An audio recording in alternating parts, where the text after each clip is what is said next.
Kegiatan bisnis berkembang seiring dengan perkembangan masyarakat, di antaranya perkembangan teknologi termasuk teknologi informasi dan globalisasi ekonomi. Oleh karena itu, hukum bisnis dituntut untuk selalu mengubah dirinya sesuai dengan perkembangan masyarakat. Selain itu, hukum juga semestinya dapat memberi bentuk kepada masyarakat. Kegiatan para pelaku ekonomi sebagai subjek hukum selalu menunjukkan kecenderungan semakin mapan, dengan frekuensi yang makin cepat dan jenis hubungan hukum yang makin beragam. Oleh karena itu, hukum bisnis pada dasarnya berkembang sejalan dengan adanya peluang bisnis atau usaha baru, adanya komoditi baru yang ditawarkan oleh ilmu pengetahuan dan teknologi, adanya kebutuhan-kebutuhan baru di dalam pasar, adanya perubahan politik ekonomi serta adanya berbagai faktor pendorong lain, misalnya pergeseran politik dan pangsa pasar.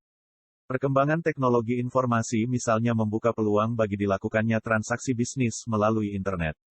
Hal tersebut dapat membantu manusia untuk meningkatkan produktivitas usahanya. Di sisi lain, pemanfaatan internet juga memerlukan pengaturan hukum yang dapat melindungi masyarakat dari kerugian yang tidak dikehendaki dari pemanfaatan teknologi tersebut. Di sini peran hukum diperlukan untuk melindungi berbagai kepentingan manusia secara seimbang dan proporsional.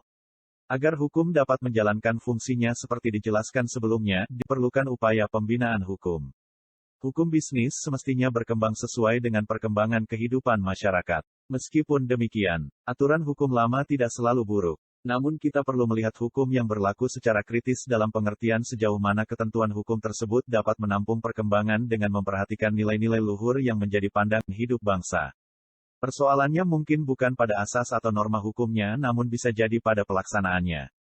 Meskipun demikian, tidak jarang pelaksanaan hukum juga dipengaruhi oleh norma hukum yang berlaku.